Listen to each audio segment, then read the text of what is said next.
Spring is here, and the deals are hotter than ever at Shack Shop. Turn heads with stunning bikinis, now on sale.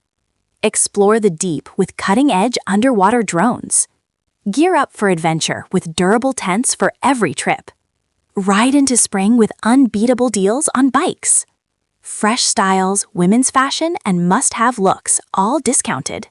Don't miss the Shack Shop Spring Fling Sale. These prices won't last. Shop now and make this spring unforgettable, only at Shack Shop. Husband arrested in connection with disappearance of American woman in the Bahamas. The mysterious case of Lynette Hooker. Chapter 1. A Dream Life at Sea. For years, Lynette Hooker and her husband Brian Hooker appeared to be living a dream that many only fantasize about: life on the open water, sunlit horizons, and the freedom of sailing through tropical paradise.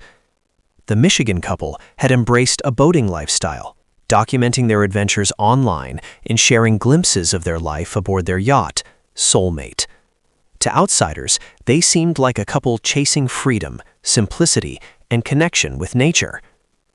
But beneath the curated images in tranquil seascapes, questions would later emerge. Questions that now sit at the center of a growing international investigation. In early April 2026, that dream would fracture into a mystery that has captivated attention across the United States and beyond. Chapter 2. The Night Everything Changed. On the evening of April 4th, 2026, Lynette and Brian Hooker were navigating the waters near the Abaco Islands in the Bahamas. According to authorities, the couple had been traveling by dinghy between Hopetown and Elbow Cay, two locations familiar to sailors and tourists alike. What happened next is known only through one account, Brian Hooker's. He told investigators that deteriorating weather conditions, strong winds and rough seas, turned what should have been a short journey into a dangerous situation. At some point during the trip, Lynette allegedly fell overboard. According to Brian, she had been holding the boat's keys. When she fell into the water, the engine shut off, leaving him stranded in the dark. He claimed he attempted to reach her, but strong currents quickly separated them. Unable to restart the engine, he said he paddled for hours before finally reaching shore around 4 a.m.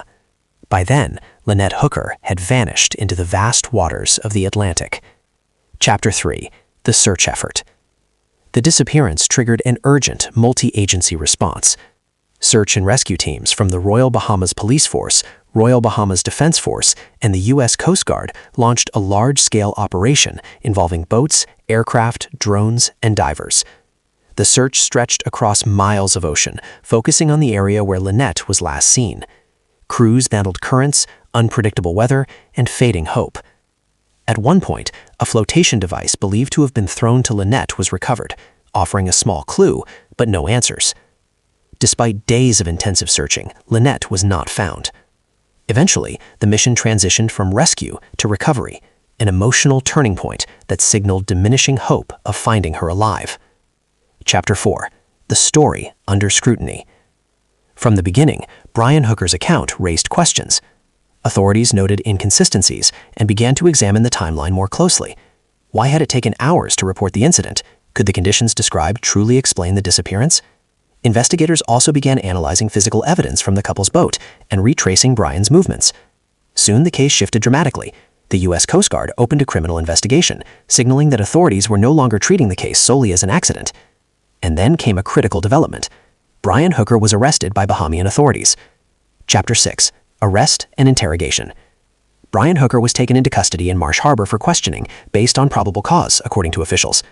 Though not immediately charged, his arrest marked a turning point in the investigation. Police questioned him for hours, reporting on focusing on whether his actions may have caused harm, resulting in her death. His attorney, Terrell Butler, maintained his innocence, stating, "He is cooperating fully, he denies any wrongdoing, he remains hopeful Lynette will be found." Meanwhile, investigators continued to piece together the events leading up to the disappearance. With no other witnesses and limited physical evidence, the case became increasingly complex. Chapter 7. The Timeline Puzzle. Investigators now face a critical challenge, reconstructing the timeline. Key questions include, what exactly happened on the dinghy that night? Why did it take hours to report Lynette missing? Were environmental conditions severe enough to explain the incident? Is there evidence of foul play? Brian Hooker's account remains the only direct narrative, but it is being tested against physical evidence, forensic analysis, and witness statements. Without a body, proving what happens becomes significantly more difficult. Chapter 8. A case without a body. One of the most challenging aspects of the investigation is the absence of Lynette Hooker's body. In criminal cases, especially those involving alleged foul play, physical evidence is often crucial. Without it, prosecutors must rely heavily on circumstantial evidence, timelines, and inconsistencies. Legal experts note that cases like this are notoriously difficult to prosecute. As one observer pointed out, proving guilt beyond a reasonable doubt without direct evidence or witnesses presents a significant hurdle. Chapter 9. The role of the ocean. The ocean itself is both a witness and an obstacle. The waters around the Bahamas are known for strong currents, unpredictable weather shifts, and vast open distances. In such conditions, a person can disappear quickly, and recovery can become nearly impossible. Authorities have acknowledged that environmental factors may have played a role. Yet at the same time, those same conditions complicate efforts to verify Brian's account. Chapter 10. Public attention and media coverage. As details emerged, the case drew widespread media coverage. The combination of elements, a missing American tourist, a romantic sailing lifestyle, a husband under suspicion, and a lack of clear answers, captured public attention. True crime communities, online forums, and social media users began analyzing every detail, searching for clues, and forming series. The story quickly became more than a missing persons case. It became a mystery people felt compelled to solve. Chapter 11. Legal uncertainty. As of now, Brian Hooker has not been formally charged. Authorities in the Bahamas must decide whether there is enough evidence to file charges, more time is needed for investigation, or if he should be released.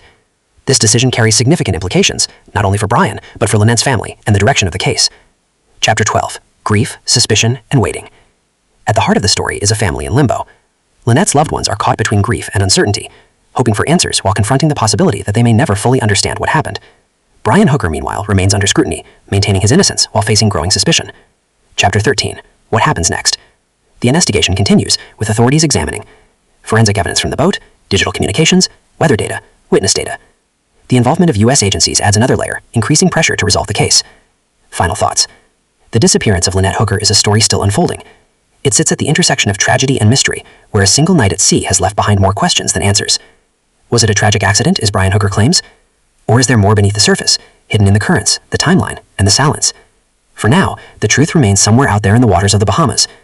And until it is found, the story is far from over.